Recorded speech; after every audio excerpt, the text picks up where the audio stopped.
Yeah, good morning, everybody. It's Wednesday morning, February 9th, and this is the Senate Agricultural Committee.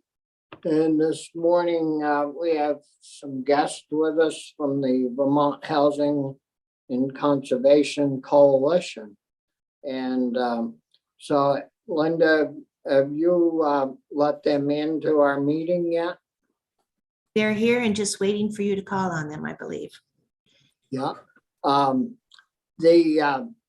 way I've got set up, or Linda set it up, is Abby White would be our first witness in regards to Vermont Housing Conservation Coalition. Abby, are you with us? Hi, yeah, I'm here. Good morning. Good morning. Good to have you with us. Great. Thank you so much for creating the space for us to be with you this morning. I know that you are really busy during this time, and this is a precious 45 minutes, so thank you very much. For the record, my name is Abby White. I'm the Vice President for Strategic Communications at the Vermont Land Trust. And I'm also one of the co-chairs for the Vermont Housing and Conservation Coalition. The coalition, as many of you know, is around 50 organizations strong, and we represent housing and conservation organizations that work in communities throughout the state. We are the organizations that deploy the Vhcb funds that you allocate to create housing and conservation with the goal of improving the lives of Vermonters and strengthening our communities. So protecting affordability of housing and land together is what makes Vhcb unique.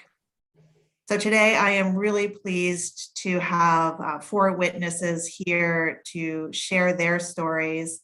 I will be just very brief, but I wanted to just cover at the start that the coalition this year is asking the General Assembly to support full funding for Vhcb, which in fiscal year 23 would be roughly $35.2 million.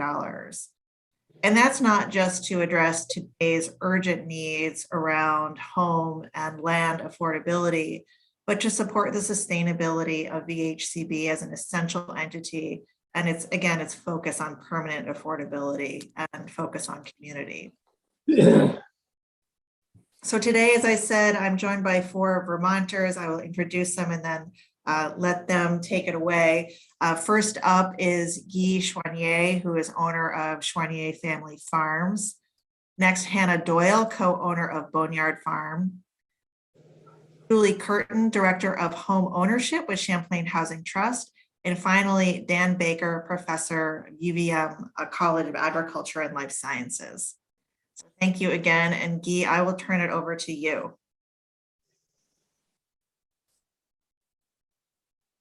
Morning, Guy. Good morning, Mr. Starr. I haven't seen you in a long time. Nice to see you. Yeah. I recognize Anthony. I haven't seen him forever. So been a long time. Yes. Good morning, everyone. Thank you for hearing me here today. Thank you, Abby, for the introduction. I'm here today to support the Housing and Conservation Coalition, and I'm here to support.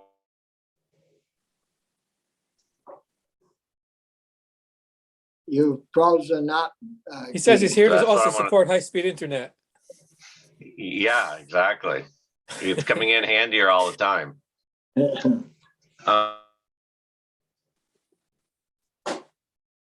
You may have to take your Start off with my wife and I own an organic dairy farm in Highgate Center, Vermont, and we milk 80 Holstein cows, all of which are 100% grass fed.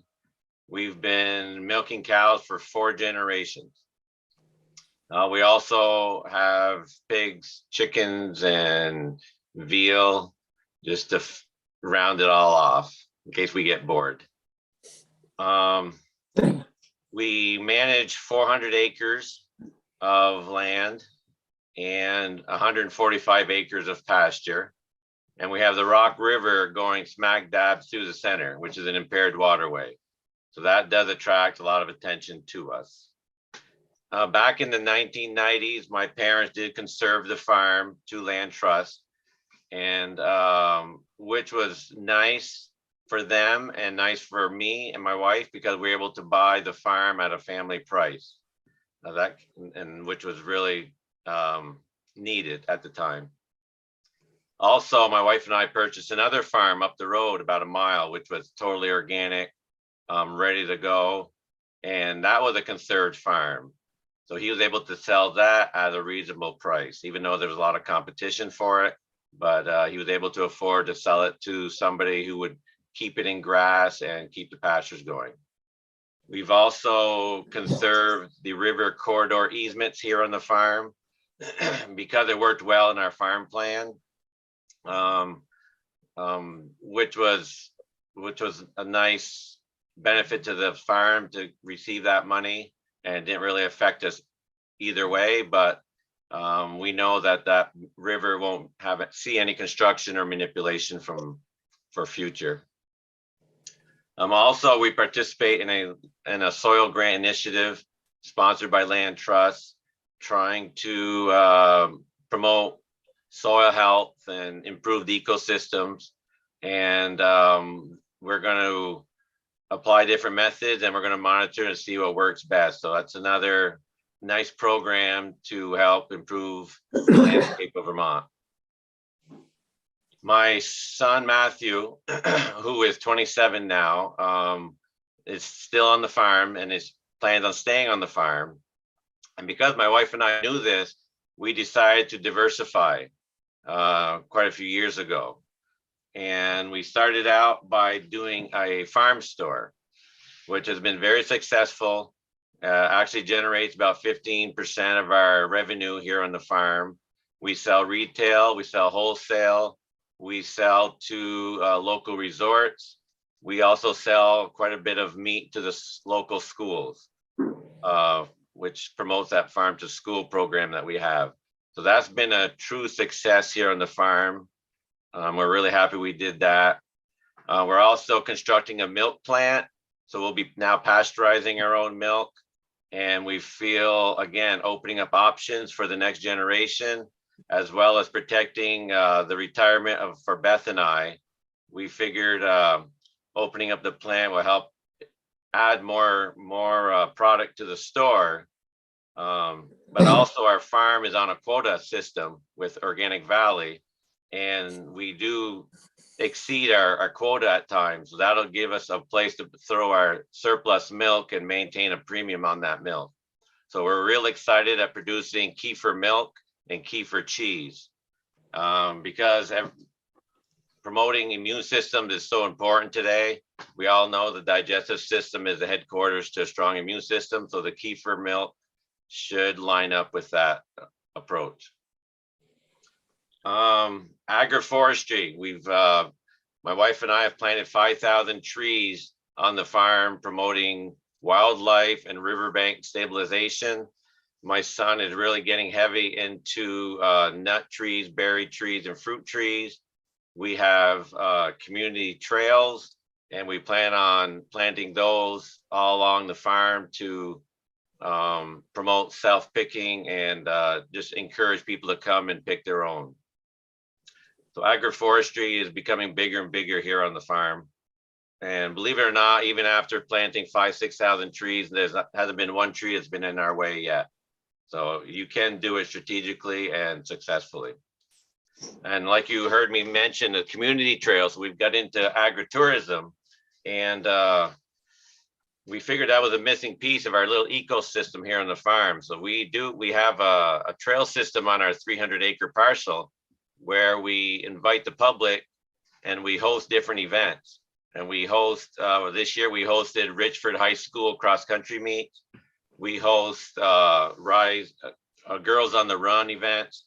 And this weekend, we're hosting a shoe ski event sponsored by Friends of Northern Lake Champlain.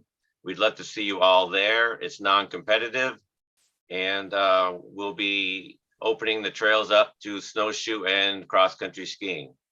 And we have 2 trails, one 1.8 miles and another 3.1 miles. So really good use of that farm, we feel, and adding the community has been a really huge benefit because it adds foot traffic to the farm. And when you have a farm store up north, it's really nice to get people to travel north and visit our farm, and it allows us to get that foot traffic we need for the farm store. So the reason I'm mentioning all this is because it didn't just happen out of nowhere. It was part of a plan, a part of a business plan that I did with NOFA Vermont, but that program was sponsored by the Vermont Housing and Conservation Board. And that business plan was critical at the beginning of our young career. We were able to do a 1, a 5, and a 10-year plan and put it on paper and see how the numbers look and be able to grow before we ever had to make an investment. And that business plan has been carried with me all along. Every time I go to the bank or every time I want to make a move, I stick to that plan, and it's worked really well. So I give a lot of credit to that business plan I did almost 20 years ago, but that was sponsored through the Vermont Housing Conservation. We also do farm tours, and those are really beneficial, educating the public, showing them what we do. And again, the Housing Conservation Board does send tours up here on the farm to promote what we do. And I enjoy that. A lot of times it's young teachers, first-year teachers, so they can bring the message back to the classroom and make sure they share with the kids what they learned on the farm. This year we won the Aldo Leopold Conservation Award. And that's been a great experience, but we were nominated by the Housing Conservation Board. And I want to thank them for doing that because it's brought the farm a lot of recognition. And then I was amazed on how much interest there was in building conservation on the farm. We received almost about 5,000 views on the video they did on our farm, and that would have never happened without this award. But it shows me that people are really interested in farms that are building conservation, and not only building topsoil and organic matter, but planting trees, supporting wildlife, clean water, clean air. And I think that's where all the chatter is heading. And I really hope that Vermont, and I really would like to see Vermont a role model in this movement towards conservation. And I do think the Housing Conservation Board has all the tools that we need to push this forward. So conservation isn't just building topsoil and organic matter, it's building biodiversity and people diversity. And I do think the Housing Conservation Coalition is doing just that. So please fully fund the coalition. Thank you very much for listening. That's my story. Well, thank you, Guy. Very good presentation. Glad to hear your son's interested and we'll be there when you're gone to keep everything. When you and your wife retire, they'll, I would expect, take over and keep a good farm getting better. So I wanted to ask about the Rock River because a lot of times in Montpelier we hear a lot about that river and how polluted it is. Has that gotten cleaned up to some extent, Guy? Absolutely. The water has improved dramatically. I think a lot of these buffers we're now installing has made a big difference, stabilizing the riverbanks. Our riverbanks used to be bare, just so much damage done by the animals. But through the CREP program, we removed the animals off the riverbanks, planted a lot of these trees I mentioned, and built a cattle crossing special for the cows so that it did the least amount of damage to the river. But all my neighbors have done a real good job at no-till planting and buffer strips. And it's made a big difference. The water is actually clear. It's hard to control the erosion. It's very highly erodible. So it erodes downward and increases in energy. So it's hard to control that, but the buffers have made a big difference. Yeah, well, that's good news. Senator Collmore? Thank you, Mr. Chair. Yeah, excellent presentation. You've got your thumb and your fingers in pretty much everything, and that's a good thing in terms of the diversification. Is the lake or the river mostly phosphorus impacted in terms of being polluted? I think so. And I think being contributed from the erosion and the sediment that's reaching the river, I think is where a lot of the phosphorus is being carried. But of course, there's a lot of crop ground, a lot of corn acres along this river. So the better job we do with that acres, we're always going to see the benefit in the river. But I do, there's, like I said, it's a highly erodible river, and there's a lot of sediment that ends up in it. Yeah, So thank you. Stabilizing the banks, I think, is as good of investment as anything. other questions for Guy? Yeah, I have a quick one. Anthony? Hi, Guy. Hi, So I'm just curious what you said about putting a milk plant in, a bottling plant or a milk plant. I mean, you're under contract to Organic Valley, I guess, or someone. Are you just gonna, bottle your excess milk, or are they gonna let you take some of the milk away from the contractor? I'm just curious how that's gonna work. well, there's an agreement. As long as we start small, they don't have a problem with it, because there is a surplus of milk that they have a hard time marketing. So they've agreed to small amounts of milk, but my goal is to increase that as they see the surplus of milk that we're able to make, and milk that they don't need. I'm pretty sure I'll be able to convince them to allow me to process more and more of our own milk, as the market is definitely there. So it's going to be a work in progress, but I think I have a good case to build that market pretty nice with our own milk. That's great. I believe last year your wife was on one day talking about starting the milk plant and had some pictures and stuff. It's pretty interesting. Yep. We've been talking a lot about school lunch milk, and I don't know if you're going to fill small containers or just 2-quart or quarts. But we're still working on trying to get our Vermont milk into our Vermont schools, because it would help get rid of a lot of it. It totally makes sense. Anything else? Well, thank you very much, Guy, and good luck with your milk plant.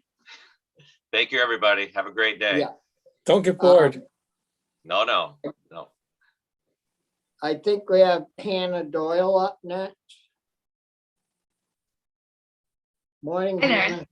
Good morning. Thank you, Mr. Chairman, and thank you for everyone who's here to hear our stories today. My name is Hannah Doyle, and I own and operate Boneyard Farm in Fletcher, Vermont. We're a small diversified farm. We raise pork, chicken, and eggs, all on pasture and non-GMO. And we have a market garden with vegetables, cut flowers, and value-added products like jam, pickles, chutneys, pesto, that sort of thing. And I'm here today to tell you how much the Vermont Housing Conservation Board funding has meant to me and to my family. We are first-generation farmers. I grew up here in Vermont, but wouldn't have been able to buy a farm for quite a while if it wasn't for the help of the Vhcb. So my husband and I are both self-employed. He has a fence construction business, and we also own the farm. And we had been farming for quite a few years and outgrew our small homestead in Bakersfield. So we decided to approach the Vermont Land Trust and see about purchasing a larger property. We had a viable business plan and a proof of concept, and we had support from the community. We worked with the Intervale Center at UVM to strengthen our business plan and to work on the financial projections and all of that. So we came to the land trust, and it took us about 2 years, give or take, to find the right property and go through the steps of conserving what was a conventional dairy farm here in Fletcher. It was in a family trust when the patriarch of the family passed away, and the family decided that they wanted to conserve it as working agriculture. So the Vermont Land Trust helped us connect with the family, and we got to meet them and got to know them, and it was a great fit for our business models and for our family. And so last year in March, we signed the papers and conserved this farm. So now we're on 180 acres, and we have tremendous potential to grow into it. And last year was a really busy year, just setting up all of the infrastructure for our pastured animals and getting a farm stand built on site. So we boxed in the front part of our former dairy barn and turned it into a farm stand open to the public on the weekends. And we built a greenhouse, we built a mobile hen house, we put in market garden beds, and then we opened it up to the community. And we were so blown away by the support of the Fletcher community and Cambridge, Jeffersonville, a lot of towns locally. People would just stop by to tell us how grateful they were that this property wasn't turned into a housing development or a golf course or condos, So we felt really supported by the community, and it was really nice to see people flocked to the farm stand, and we had a really successful first season. So we're also at a local farmers market, and I do sell a little bit wholesale, and we sell some bulk shares of meat directly to households. But we're trying to strengthen and improve our farm stand so that people are coming to us. Another thing that we did right off the bat was we enrolled the property in current use, and we got a local forester to help us create a management plan. So we are more actively managing the forest and the wildlife habitat that has been neglected for decades. So we're really excited about that. And the Land Trust helped us put in riparian buffers and setbacks, so the dairy farmers who lease the hay from us now are not cutting right up to the stream. And then this year, we just introduced a CSA vegetable program to the community, and it's already full, which was sort of surprising to me and sort of overwhelming, but I'm at capacity. So that's a great problem to have. And it just shows how much support we have from the community. We're also this year embarking on a project with the Composting Association of Vermont. So we're going to be building and implementing a compost system here on our farm that will eventually be open to the community. So community members can drop off food waste here at the farm. And the idea is to start small. So for this year, we'll only be adding our own on-farm compost, but that's all of the field residue and animal bedding and manure that's made here on our farm when we clean out our winter housing and move back out onto pasture. And then I think I'll promote it as a CSA membership perk this year. CSA members will be able to drop off their food waste each week when they pick up their vegetable share. But eventually we hope to open that up to community members and possibly other farmers, other business owners in our area. So that's very exciting for us. But the take home, I guess, that I wanted to share with you today is that through the purchase of the conservation easement and the work that Vhcb did with the Land Trust, we were able to buy this farm, and otherwise it would not have been affordable to us in any way. So we are so grateful to be here and to have the opportunity to steward this land and implement conservation practices, and also just be a food production service for the community, and to be able to live out our passion and our dream of farming, in addition to housing my husband's construction business. And we have 2 small children who we hope will grow up loving this land and wanting to work on it in one way or another. We urge you to continue supporting Vhcb and fully fund its efforts this year. Well, thank you, Hannah. The composting on the farm is a big issue to us, and with trying to keep all that material out of the landfills, it's so important that we have local places that can handle local materials, and it's really really great to hear you folks maybe or are going to set one up for your community, and where they can have a place to bring their compost. It's rough having every household with the bears and you know, the animals that we have to control everything. So it's good to hear that you're gonna offer that to eventually to your TSA members to start with, and that's good. Are there questions from the committee for Hannah? All good? Oh, good. Chris? Well, Mr. Chair, just Hannah is maybe the first farmer we've talked to who's taking advantage of our work last year around compost and taking small scale compost from clean sources. And so I would just a request to let us know how it goes, because we worked hard and it wasn't always easy to try to have this be a little source of diversification, help build soil, et cetera, et cetera. And so I'd be very curious, you know, if you just jot us a little email at the end of the fall or whatever, and just tell us if there are things that the state should be doing differently, or if it was successful. That would mean a lot to me. Appreciate your testimony. Thank you very much. Yeah, the idea this year is really to start small, because we've always had on-farm compost that we didn't really have time to manage properly. So, you know, it's for us, it's a way of decreasing our purchased inputs. Instead of buying 2 slings of compost each spring so that I can grow vegetables, we're utilizing the resources that we already have on farm. But we really like the idea of extending it to the community as well. And I think that will also really benefit us to have some community engagement and be able to be a place that people can show up and interact and learn about soil health. And, you know, we hope to actually have some field trips or educational opportunities for local schools as well.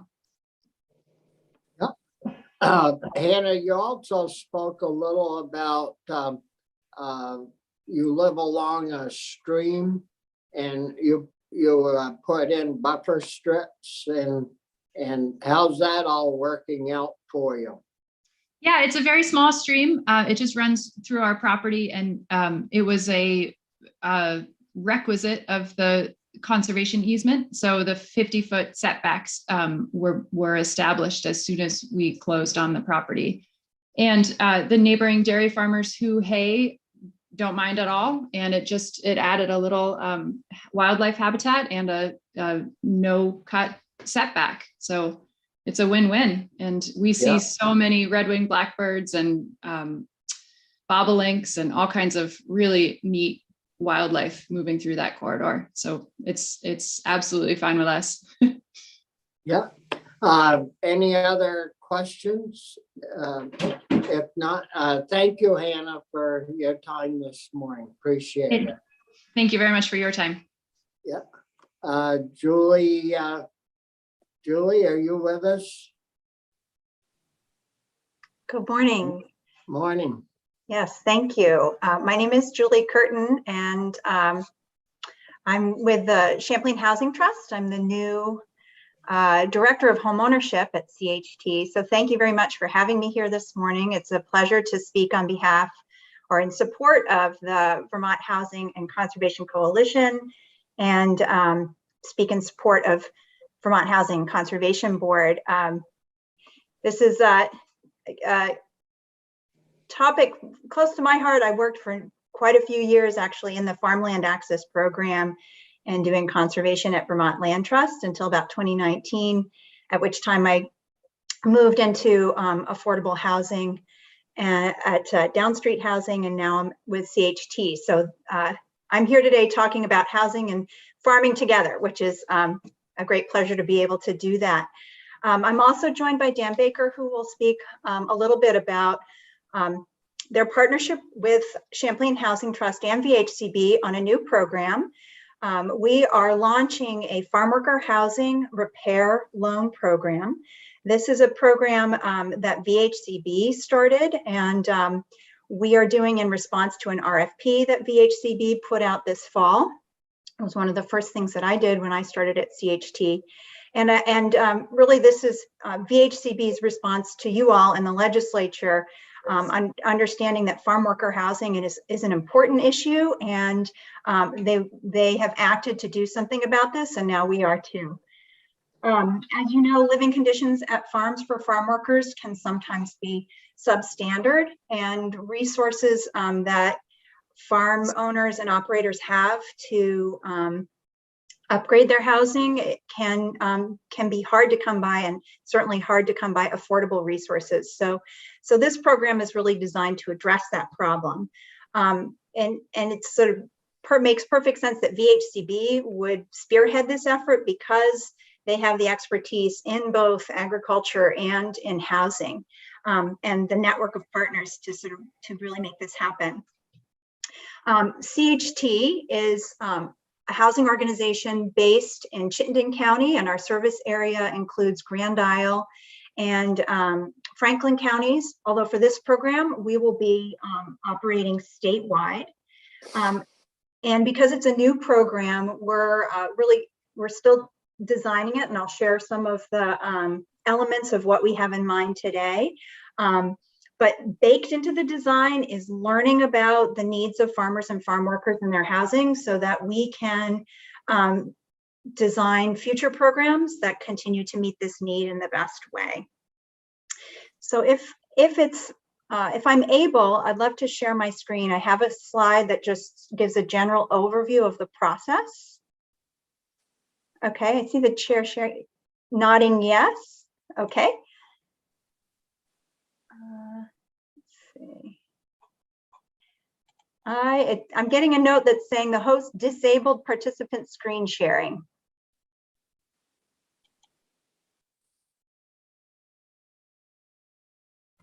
Hang on one sec, Julie, I'll get you on.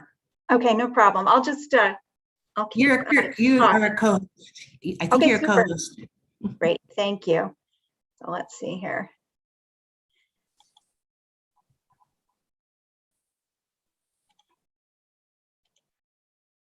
Okay, so how is this going to work? Basically, we are establishing a loan fund to make loans to farmers to make improvements to their housing.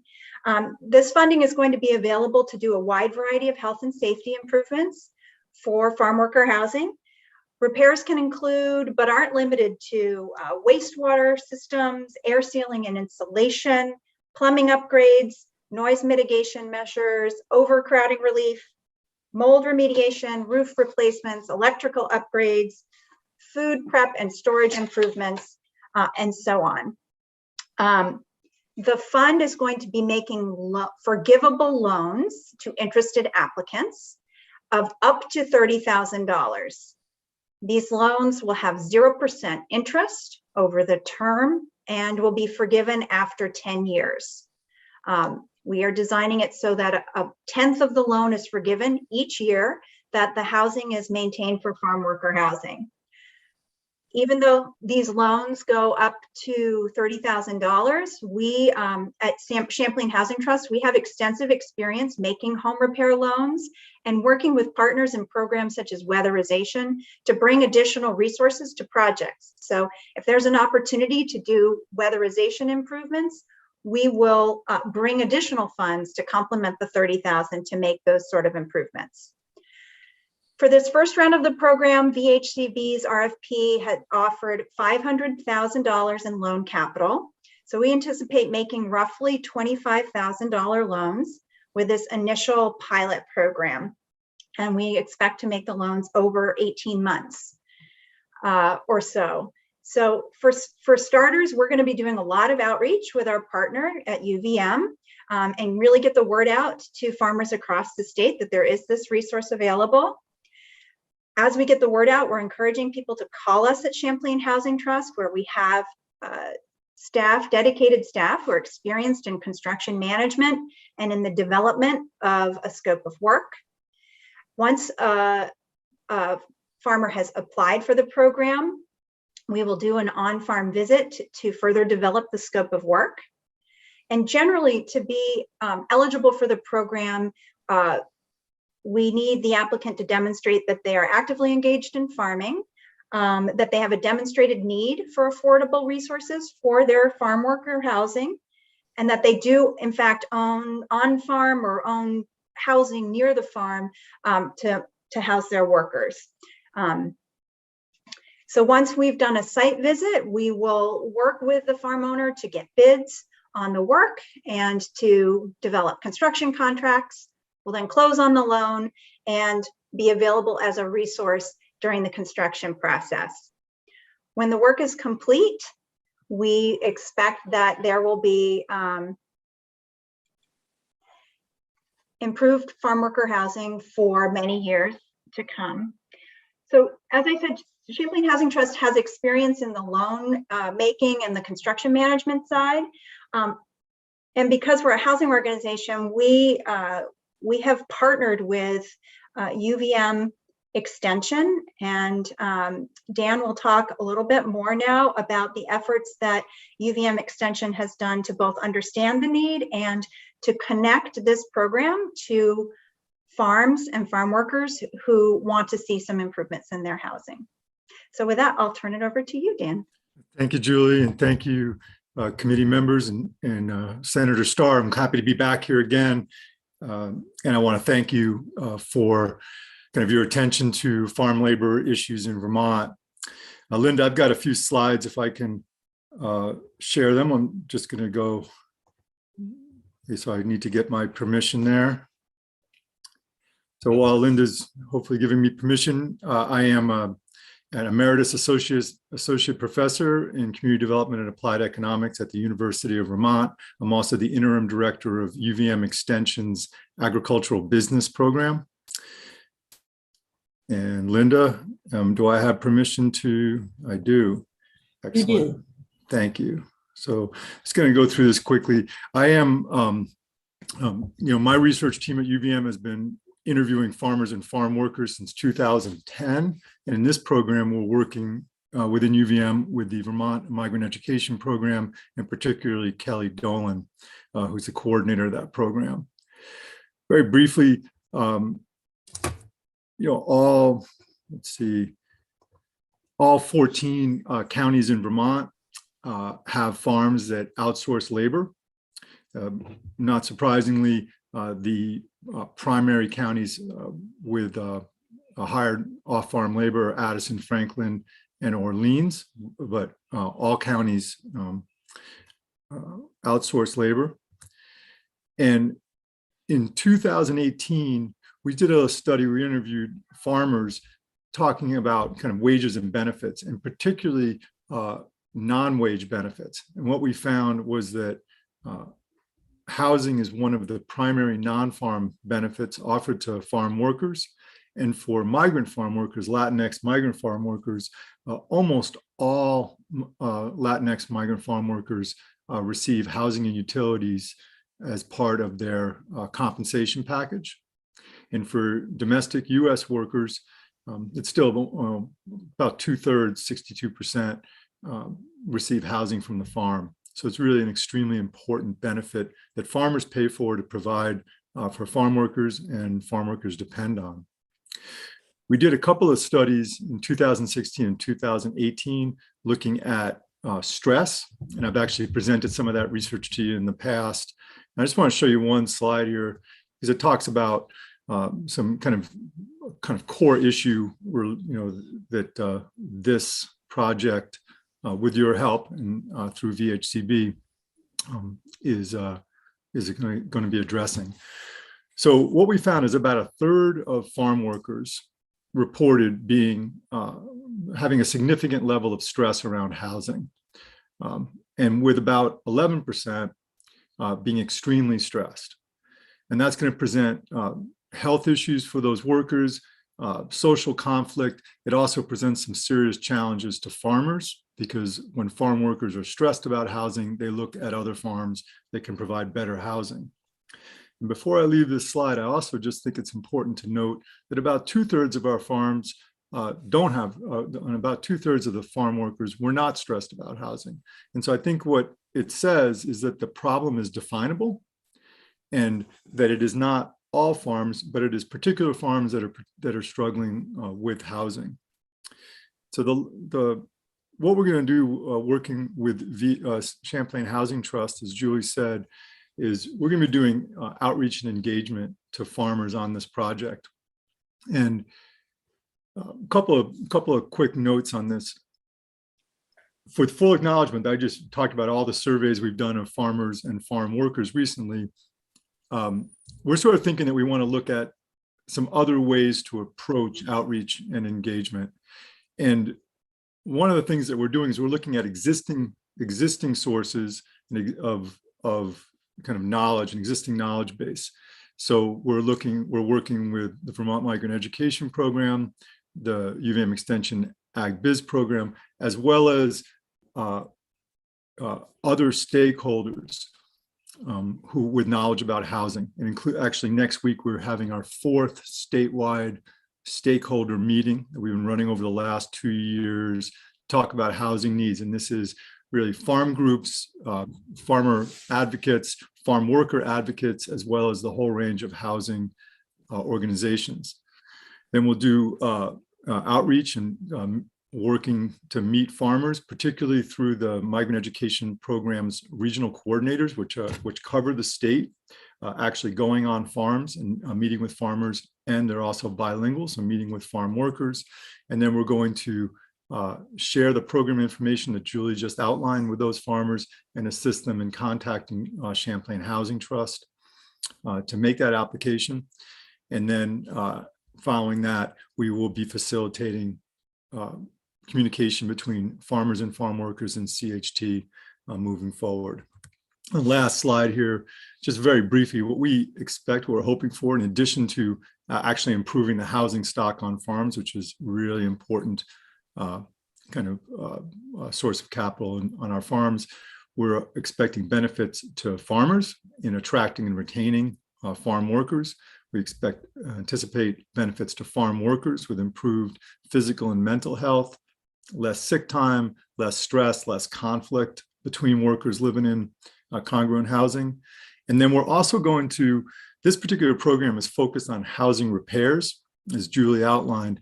We're going to be doing just a preliminary assessment about the need for whole house replacements. And there are many farms, and I'm sure many of you on the committee have seen some of those, where that housing really can't be repaired, but needs to be replaced. And we're looking forward to an RFP from CHT, from VHCB to do that. And then we'll also be doing some education and health work in relation to housing, pest management, alarms, management of wastes, both food and physical, and maintenance, and then some education on language and workplace. So I will stop there. And I just wanted to say I'm happy to answer any questions that we have about our methods or approach. Thank you.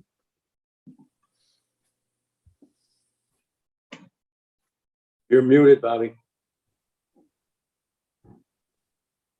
Yeah, damn phone was ringing. Anyways, good to see both of you and good to have you back, Dan. The way we talked about the money, we've got 500,000 to do roughly what, 20, you're going to spend up to 25,000. So we may be able to do what, 20 different places. And I guess my question is VHCB, do they have more money to add to that, or do they need more money from us allotted to them to expand that? Because I would think that if there's a third of our farm labor housing that needs fixed, we're gonna run out of funds pretty quick if you had several contractors working. And I expect that work will be done this summer or sometime before the next winter comes along. So what is your take on the finances that we have in place or that VHCB set aside so far? I can speak to that. You're correct. This initial RFP was for 500,000 in funds to make these loans, and it's a portion of 1.2 million total that VHCB has for this need. So my understanding is VHCB is looking to us to figure out how to best just use the funds and get them to farmers. And then we'll be doing an RFP for the remaining 700,000. And I think it just also speaks to the importance of fully funding VHCB, because this is the kind of work that VHCB can do with general funds and state funds that are flexible to meet these kinds of unique needs. And I will say also, as Dan mentioned, we are creating this program with an eye to the future. It's wonderful to be partnered with UVM that has the expertise in data gathering, so we can be gathering information and quantifying what would be the future need for even additional funds beyond the 1.2 million. Yep. I thought that the issue with VHCB was for more money than 500. I just wanted to make sure we were all on the same page. Yes. Senator Collmore? Thank you, Mr. Chair. So, Dan, I had a question for you. I know how hard it is to find an electrician or a plumber these days with, a lot of pressure on the work they do. Do you have contractors scheduled up and ready to go? I mean, the construction season in Vermont is, because of the weather, kind of short. So hopefully you've got everything in place there. Yeah, I think I'm going to it's a great question. I'm going to let Julie take that first, and then I can come in after. Okay. All right, thanks. Yeah, I can address that. Champlain Housing Trust has a loan fund program in existence. And so we do have relationships with contractors that work on, our existing program is an owner occupied program where we do the same sort of process, but with people who need affordable funds to, say, repair their roof or replace a boiler or do electrical work. So we'll plan to tap into our existing network of contractors. We're always recruiting more. As you said, they can, and as you, I'm sure, heard, contractors are very busy these days and can be hard to come by. So we're posting flyers up on general stores and actively recruiting new contractors and vendors to be part of our network. Thank you. And Senator Collmore, I just want to say, I just really appreciate you mentioning electrical, because it is a serious concern. And one of the kind of in the criteria that CHT is using for prioritizing housing, life safety is one of those, is very heavily weighted. And I know I was just recently on a farm where I looked at that wiring, and it was a real concern. Yeah. Yep. Other questions? Well, I want to thank you both for being with us. Last year we spent quite a lot of time putting things together to increase the availability of good farm labor housing, and safety was a main issue, and heat and all that. And So I'm glad to hear that you folks are rolling along and if you run into any snags, I'm sure Gus, we have him in quite often in appropriations, and we're all very supportive of the good work that's gone on at Vhcb over the years, and a tremendous track record. And so, if you do know of anything that we can help on, certainly feel free to contact the committee anytime, and we'll get with it. Great, So, thank you very much. Thank Yeah, you so much. I thank- really thank you appreciate your both. support. Abby, Thank- are you all set For the Abby, time. or- I have nothing else. I just want to thank you all for the time, and you have been really great champions of VHCB. And thank you for that. Thank you for your support in previous years. And again, thank you for your support this year in addressing some of the most urgent needs that are facing our state. Yeah, well, good luck to you and keep up the good work. Thank you. Thank you. So Linda, do we have Michael with us, and John? We're gonna switch to Everyone is 188. here. Everyone is John- here. Yeah, There's a new document, new draft on your webpage from Michael. Okay. Morning, John. Good morning, all. Thank you, Senator Starr. Do I need to introduce the committee to you, or do you remember them? Well, I've seen most of you before, but I gotta say, it looks like somebody put a little too much starch in Senator Pearson. He ain't moved a bit. Well, he stays pretty quiet. I've been avoiding you for a year now, John. Yeah, well, you look just the same. You haven't changed a bit. Well, anyways, good morning and good to have you with us, John. I know you're into hemp pretty heavily and had some comments you wanted to leave us in regards to 188, and we have run into a snag with that Michael was gonna work on. I think even yesterday with and trying to figure out how to redo the bills so that we wouldn't run into a problem. Michael, you want to run through that so John will hear a little bit about what you've done for us? Sure. So just for context, this is Mike O'Grady with Legislative Counsel.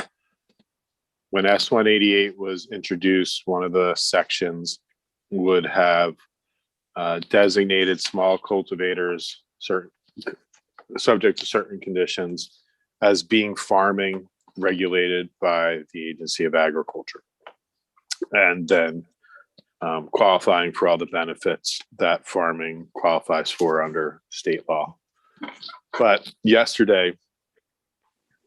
week beginning, you heard some concerns about what the legal ramifications might be for farmers and for the Agency of Agriculture. And then yesterday, Steve Collier from the agency came in and talked to you about the agency's concerns with regulating cannabis with its current status as a Schedule I drug under the Controlled Substances Act, and specifically with regard to the drug-free working place requirements for financing, including financing that the agency receives from USDA and other federal sources. So you asked Steve and Bryn and me to go try to work something out, and we've done that. I can share the screen for you if you would like. Yeah, that'd be good, Michael. Give me 1 second.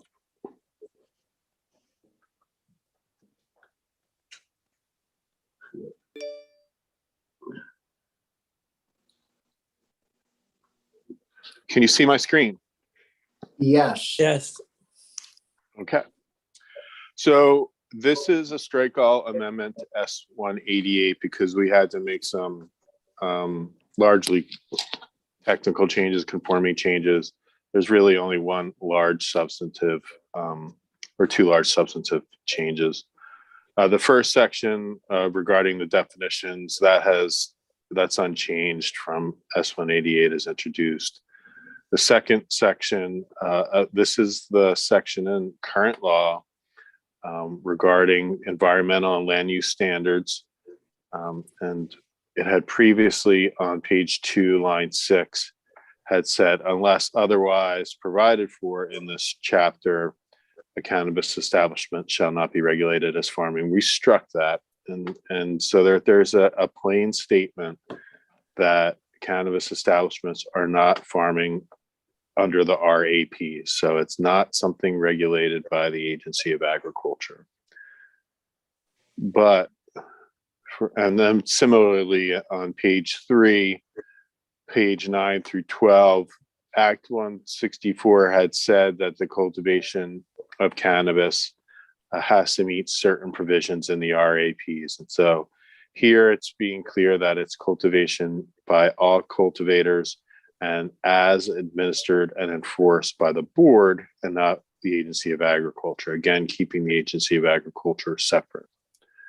And then on page 4, we say notwithstanding subsection A, so notwithstanding that provision that says that all cannabis establishments are not farming, a small cultivator licensed under the chapter who initiates cultivation of cannabis outdoors on a parcel of land that was subject to the RAPs prior to licensed cultivation of cannabis. So I'm going to stop there because there are a lot of conditions in that 4-line paragraph. So they have to be a licensed small cultivator. So it's the size limit for a licensed small cultivator. And they have to initiate cultivation of cannabis on a parcel that was already subject to the RAPs prior to cultivation. So meaning it was in farming prior to the initiation of cultivation of cannabis. So that's a big, they have to be licensed, they have to be small, they have to be outdoors, they have to be on a parcel that was already being farmed prior to the cultivation of licensed cannabis. So that's it takes out the backyard, the back lawn of somebody's place and to go to, they wouldn't be allowed into this. It has to be, they were subject to the RAPs prior. So that's right.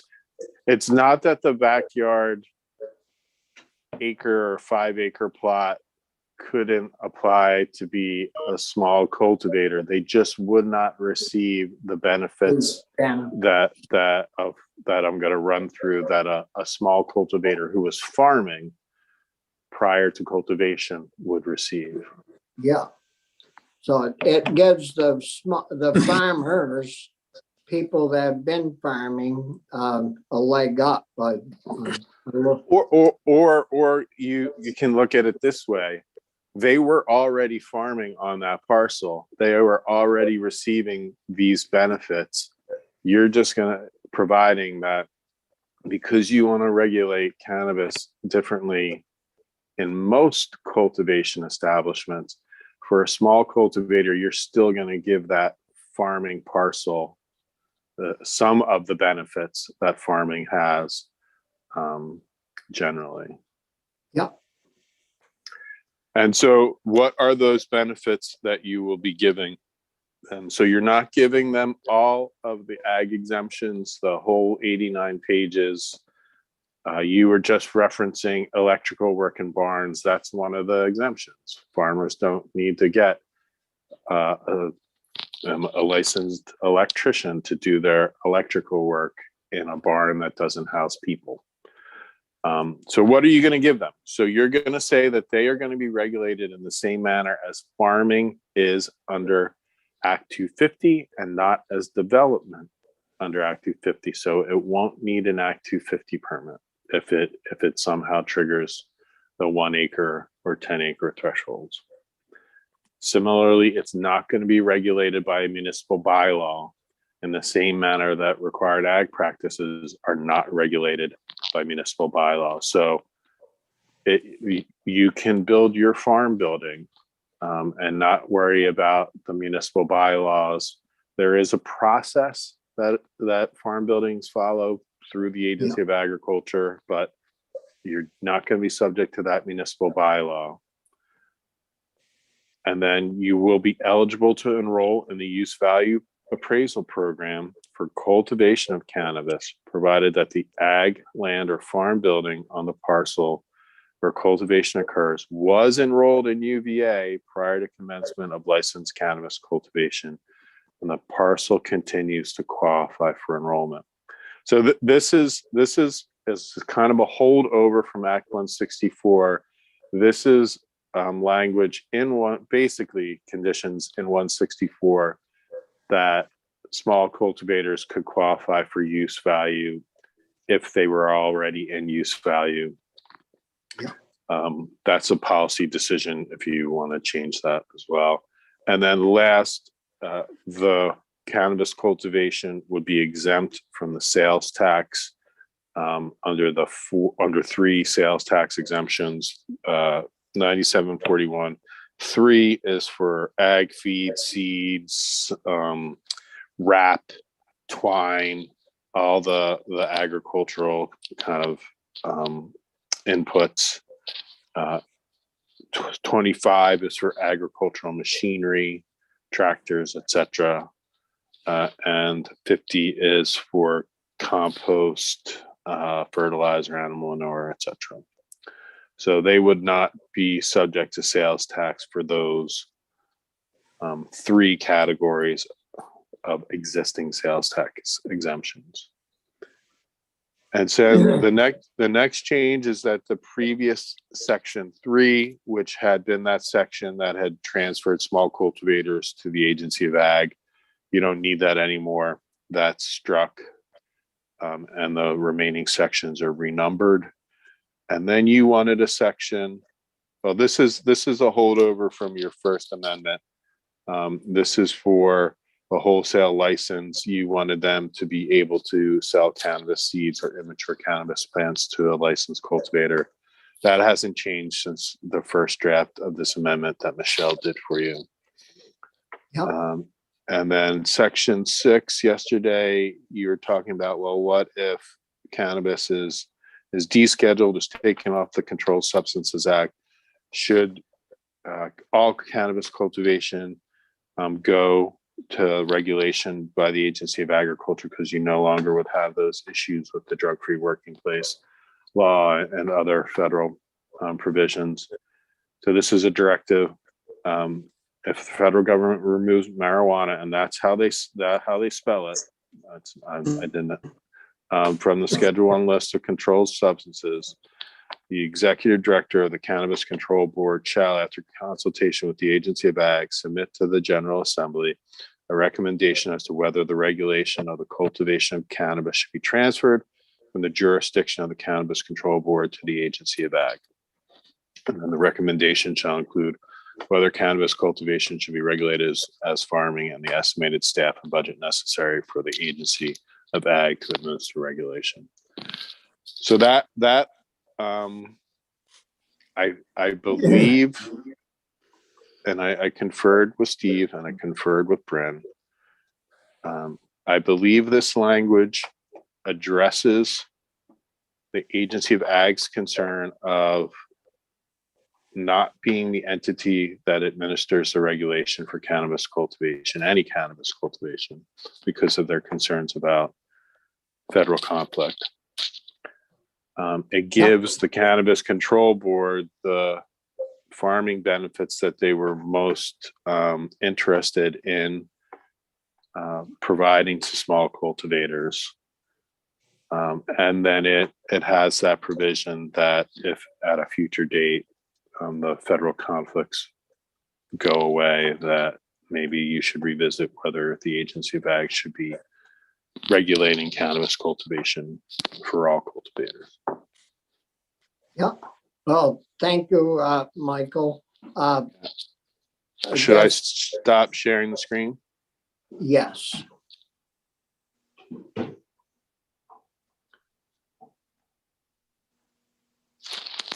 So committee, John, you've seen this at the same time we have seen it, the change. And the issue with the ag agency doing this, looking after this, is that if they send an inspector of any type to the farm and they see cannabis growing, they have to report that.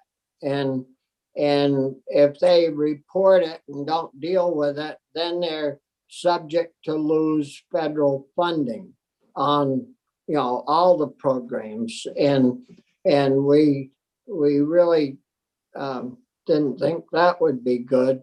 So we put together, Michael and the lawyers have put together this to offset that and let the Cannabis Control Board manage it.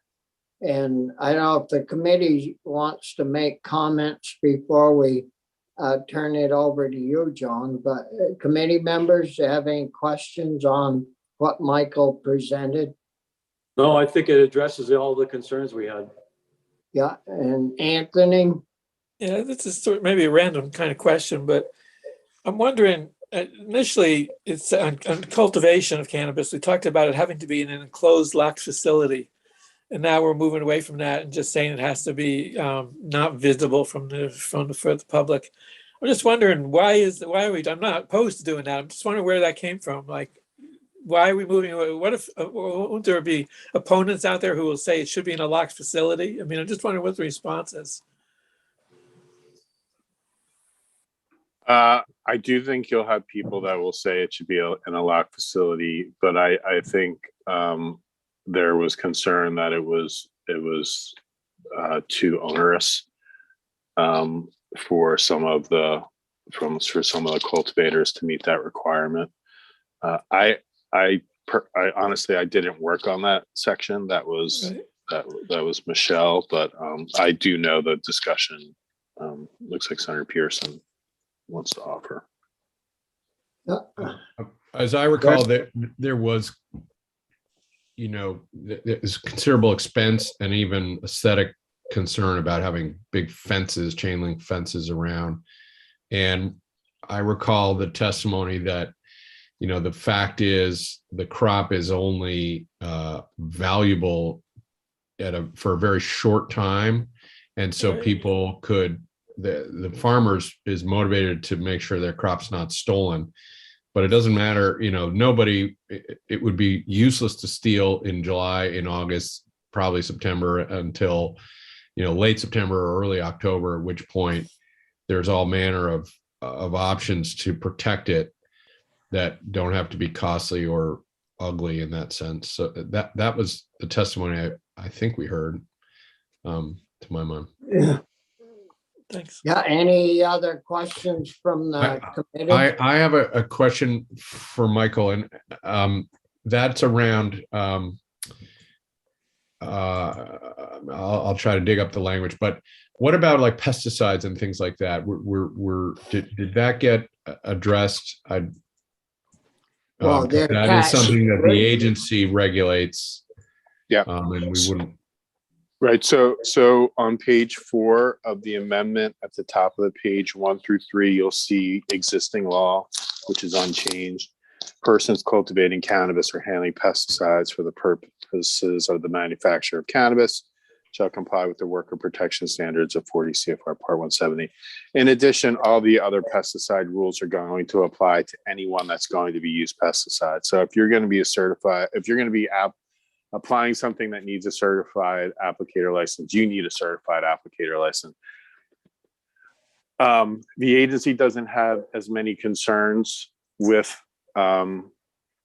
administering that program because it's kind of a general program, right? You certify a applicator, the pesticides are approved for the use that they're approved for on their label.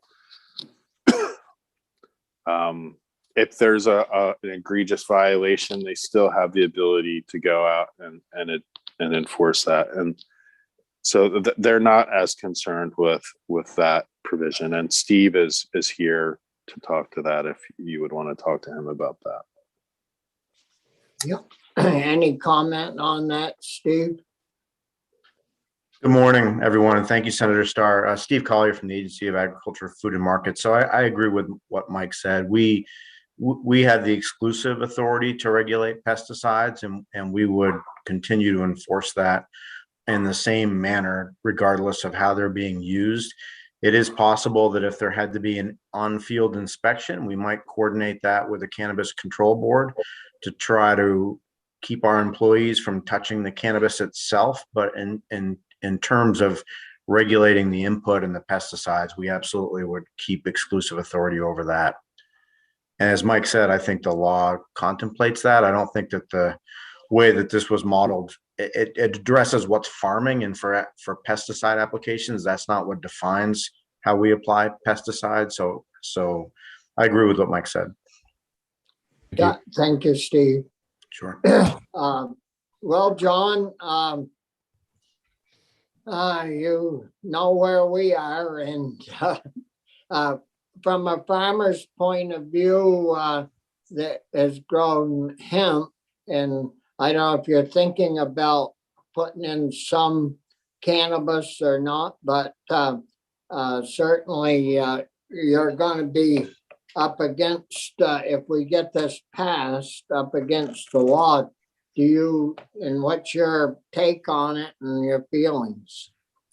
Thank you, Senator Starr. I think what Michael just went over are some needed and helpful changes. Just like to ask Linda, did you receive my written testimony? I did try to send you guys that so that you would have it. I can also just launch into it, but yes, from what I've seen. Sorry, John, it's on the webpage. Excellent. Thank you, Linda. From what I've seen from the latest draft, it's a great improvement from the first draft. I've got a couple more suggestions, and if you would like me to, I'll just run through my written testimony quickly and then be happy to take questions. Yeah, sure. Go ahead, John. All right. Well, first off, thank you all for allowing me the time. I see S 188 as an essential bill for Vermont farmers to be able to capitalize on adult use cannabis. Growing plants is an agricultural practice, and cannabis is a plant. I can understand it being considered commercial if you're building a warehouse inside a town or city limits, but certainly it's not commercial if you're doing it as part of your farming practice, whether it's outdoors on your farm or inside a farm building. As a veteran hemp grower and processor, I'd like to outline a few areas of the bill that I believe could be improved with a few small changes. In my hemp business, I have a grow room inside my barn where I start all the seedlings under lights. Feminized hemp seed costs me around $1 each, and feminized adult use cannabis seeds can cost as much as $10 or $15 each. In the grow room, we're able to give the seeds the exact temperature, humidity, and light they need to capitalize on as many of these expensive seeds as we can. Temperature fluctuations and other fluctuations in the conditions can cause these expensive seeds to not germinate. When the seedlings are a few days old, all of the seeds have had the opportunity to germinate, the plants are moved into my attached greenhouse. Here in the greenhouse, they'll spend approximately 6 to 8 weeks before they're ready to transplant into the fields. It is essential to get the plants to a point where they're large enough so they cannot be easily destroyed by bugs or other pests. It is still a challenge, even with my starter plants being 6 to 12 inches tall. I have lost starter plants to rabbits, woodchucks, turkey, deer, raccoons, and other pests. At the point when you've placed the starters into the field, you have a substantial amount of time and money into them. In subsection 780 of the last iteration, of course, I hadn't seen this newest one. In section small a, my suggestion would be to add the word grow in line 12 along with the words dry and process, so that sub small a would read, when a licensed small cultivator cultivates cannabis outdoors on a parcel of land subject to the required agricultural practices, and the land for cultivation of cannabis and the farm buildings used to grow, dry, or process the cannabis shell. So I know that this has now been changed, but my point being that the farm buildings are not only needed to dry and process, the farm buildings are needed to grow. As a hemp farmer, we offer tours on our fields and facility to educate people and show them every aspect of how our hemp-derived products are made. We also are allowed to offer sales of our products on the farm. We tell individuals who want to use hemp-derived products that they should know their farmer, as all farmers are not the same, and people deserve to know how their cannabis is grown. It may be too big a project to put into this bill, but I would appreciate the committee considering allowing farm sales of adult use cannabis, even if it starts as a very limited opportunity. As we know, in all types of farming, the people who are selling commodity farm products are barely making it. Whether it's milk or other agricultural products, the only way for a farmer to actually make money is to be able to sell the value-added product without the cost of processors, distributors, and retail marketers. I would suggest, as a place to start, is giving the ability to farmers to have one special event per month where they're allowed to do on-farm sales. Another suggestion would be to allow farmers to apply for a special event permit where they can sell products on the farm a certain number of times per year. Outdoor growing should be encouraged, as indoor growing is energy intensive. That said, experience in Maine has been that the outdoor adult use cannabis prices have dropped to around $400 a pound, when at the same time, the indoor grown cannabis is around $2,000 a pound. This puts those who can only grow outdoors at a severe disadvantage. This is why allowing farmers to grow in the cold season is essential for them to be able to make a living. Adult use cannabis has the potential to help many farmers stay in farming, but this potential will only be realized if it's considered farming, as no farmer wants to put their farm under the regulations of Act 250. If we truly want farmers and other small cultivators to make it in the market, we have to be extremely aware of overregulation and adding to the cost burden of getting set up. I already have a building which I intend to use for adult use cannabis, and this is a huge advantage that many people do not have. The cost for upfit for lighting, wiring, air handling, and other equipment is between $80,000 and $100,000 for my project, and this is not using high-end lights. A good mid-range LED light is between $600 and $800 a piece, and they will cover approximately a 4 by 4 foot area. So it'll take 62 of these lights to cover 1,000 square feet. At $700 each, the lights alone are over $43,000.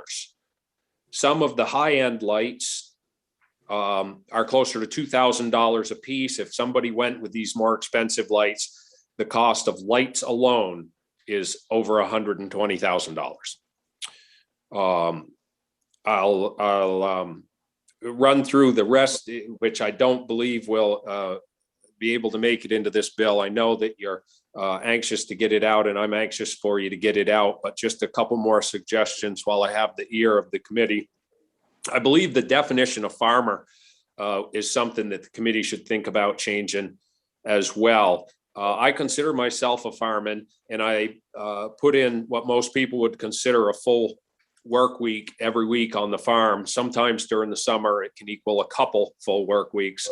The farm income cannot keep up with the mortgage and all the other expenses. So on top of running the farm, I run several different businesses, including my bread and butter business, which is stonework and excavation. My wife is a full-time registered nurse and does all the bookwork for all our businesses, plus the shipping for the hemp business. My son's a full-time engineer at Weidman in St. Johnsbury, and he also helps here on the farm and with the hemp business and does all the website work. We're all putting in 100+ hours during the summer to keep up with the farm and our other jobs. But because the farm doesn't generate 50% of our income, we're not considered farmers. If I had a trust fund, I might be able to be a farmer, but we have a substantial debt and I don't want to borrow any more money to continue to convert the land into more profitable crops and fix all of the infrastructure that's not been properly maintained.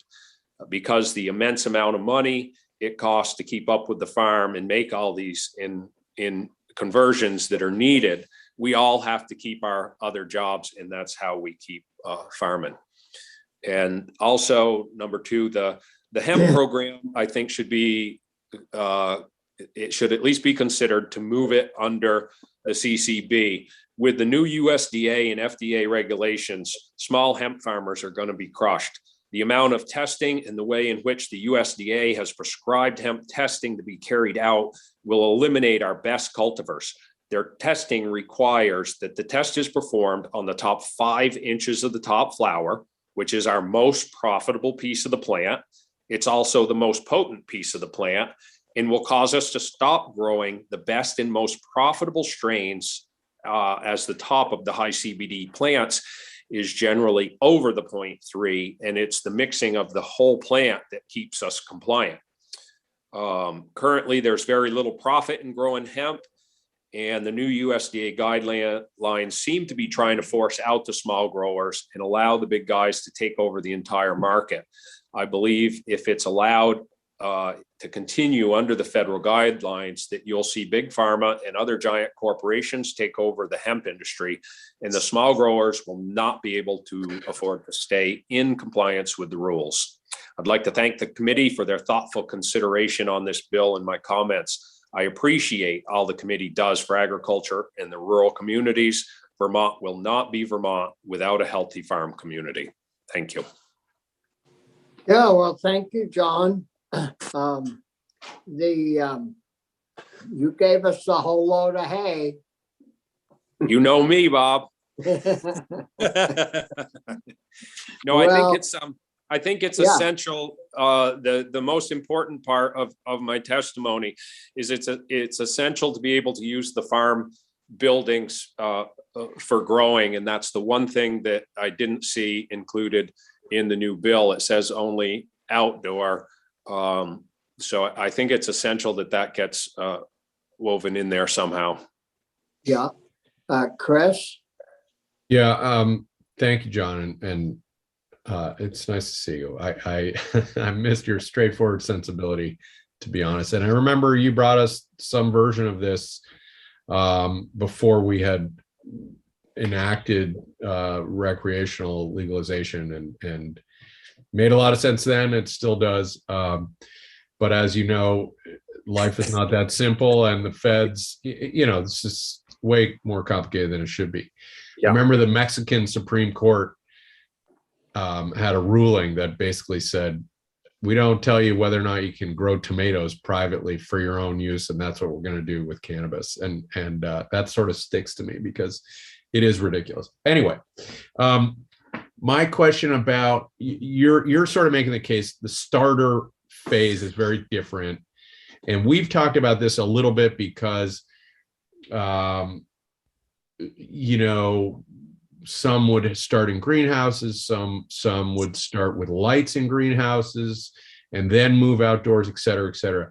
I think the Cannabis Control Board has some version of that in their definitions, and we're trying to web this to link this to the definitions. And so I don't know if you've looked at that, or maybe Michael could help us get clear on whether or not this truly, as we're discussing it here, would somebody that is starting their plants under lights indoors would they be excluded from this, or has the board, sorted that out through their definitions and rules?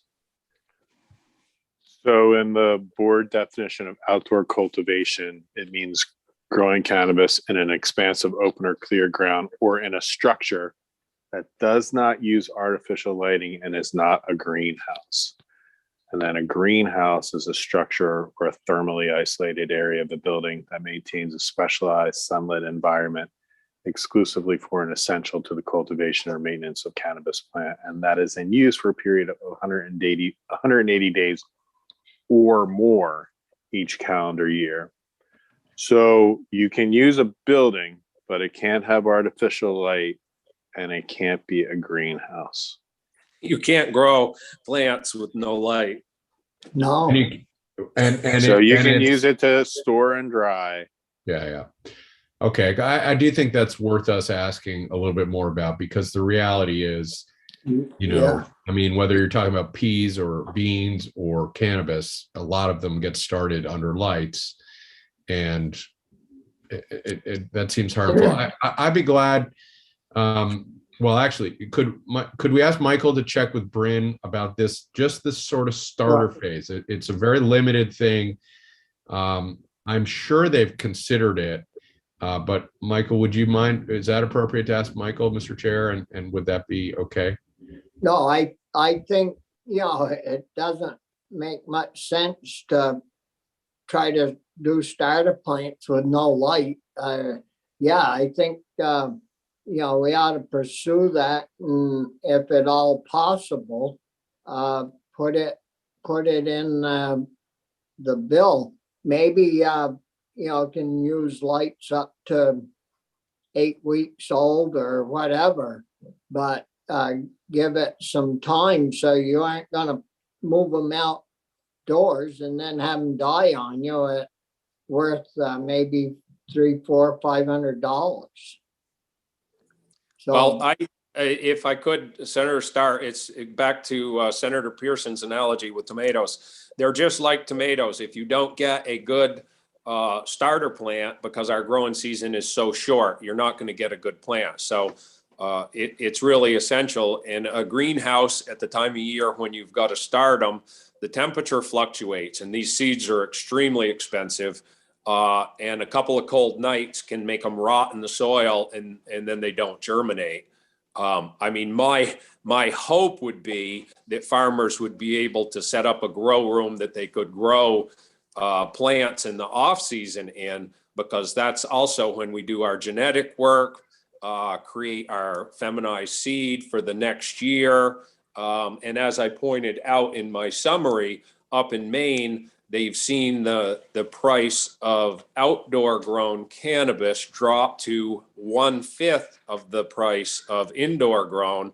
So I think by not allowing farmers to be able to grow indoors, it does really put them at a competitive disadvantage with the big commercial guys. And I know that's probably a much higher lift, but. Yeah, Chris? By the way, I think I read a headline that said that there was more money made in cannabis in Maine than potatoes. They crossed that threshold. And so it's not a joke. I mean, this is, it's funny. It is funny. Have you ever tried to grow potatoes for profit, Chris? No, but I'm not It's talking not about a profit. high bar. Oh, but listen, Maine potatoes, that's a thing. It's a big, and issue. It is amusing, but it's all I'm saying is that this is a real significant piece of economic policy here.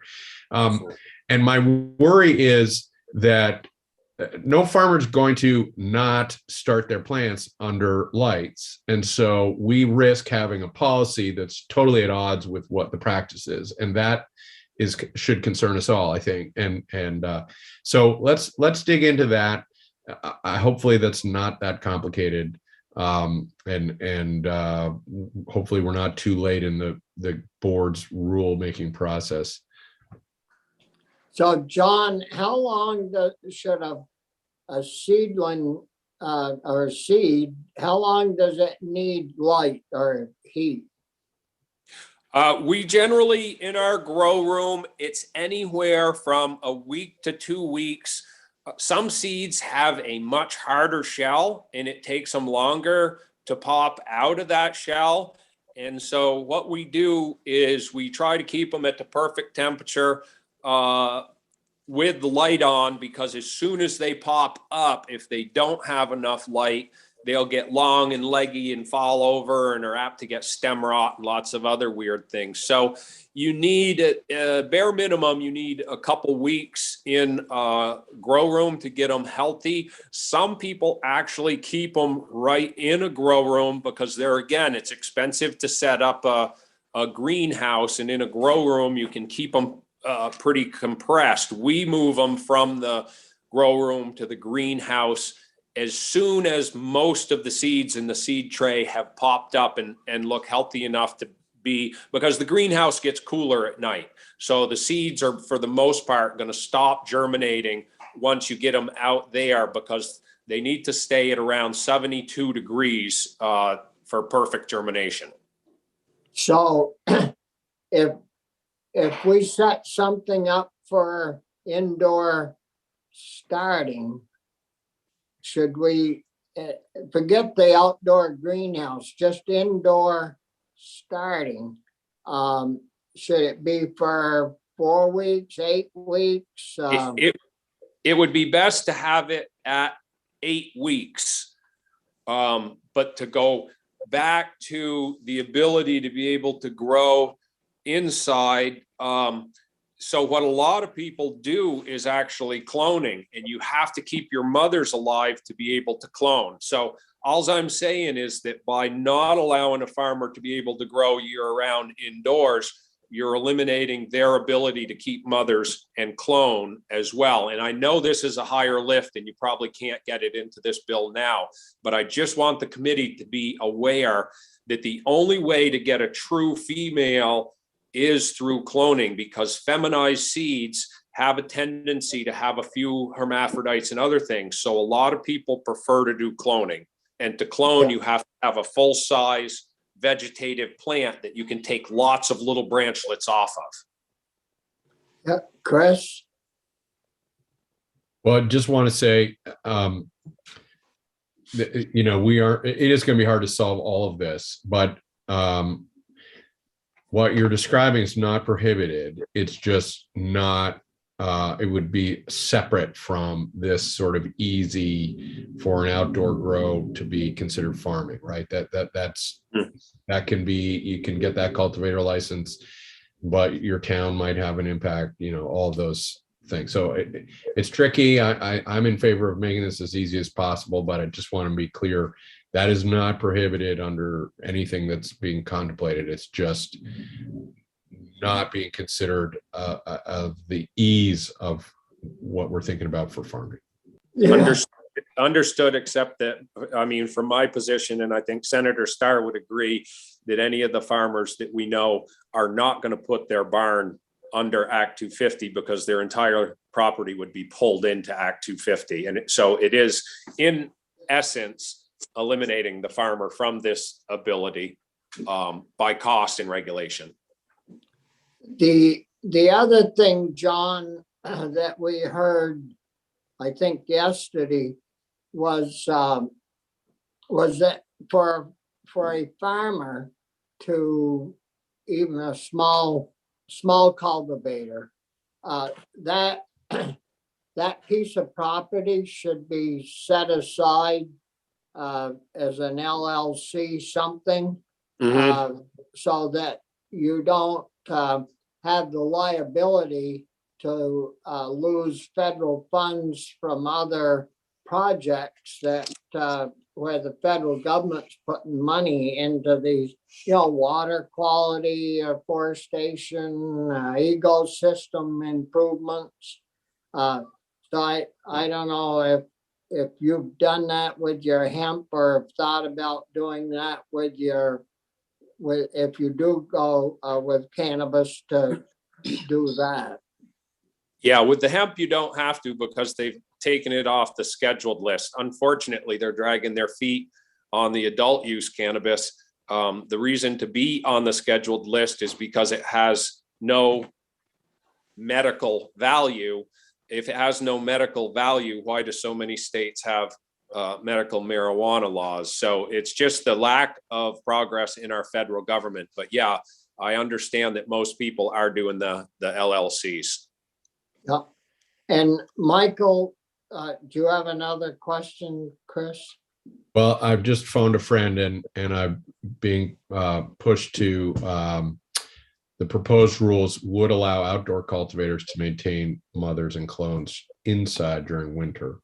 So I think, you know, what I would say broadly, the Cannabis Control Board is very impressive to me because they're embedded in reality, which is maybe not the case everywhere in state government.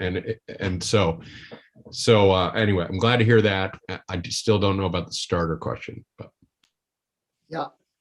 Michael, do you have any questions of John or on his testimony to? No, I just need to follow up with the board and Bryn about what is currently allowed and what would need to change. So basically it would be 60 days for the germination and cultivation of starter plants, basically, right? So yeah, I could probably work with her to figure out how to build that into this. Yeah. Any other questions from committee members? No. Well, thanks a lot, John, for your time. Certainly appreciate it, and we'll try to do the best we can. Well, I certainly appreciate it. Thank you, Senator Starr and committee. Good to see y'all. And I know everything in your virtual reality is an uphill battle, but I think the Cannabis Control Board has done some great work. And I think you guys working on this bill is really essential for the farm community to be able to take part. So I really appreciate it. And I got a few other projects I'd be interested in getting you interested in. So maybe I'll talk to the committee about giving you a little more farmer insight here at some point. Yeah, well, I think, do you wear gloves doing your stonework? Most of the time, but not always. The pinches hurt a little worse without them. So, well, I was gonna say, you're gonna have to show us your hands to prove you're a real farmer. I'll show you all my scars. Well, anytime, John, you're always welcome. And, you know, I don't know if it's anything urgent, but, you know, we're going to have to get some bills up on the House Senate floor pretty quick to meet crossover. But after that, you know, anytime you want to be heard, be sure and get hold of us. Thank you. I appreciate that. Take care and thank you all for your time. Yeah. See you, John. Thanks again. Our committee, we've got, well, Michael's here. We got Laura coming and Carrie and Steve again to look over our portion of the, or some of the housekeeping bill that they have put forward. And we're not in too bad a shape. Maybe would you like to take 4 or 5 minutes, a quick break, and we'll come back. Some of us have been going since 8 o'clock. So why don't we take a quick break and then we'll come back.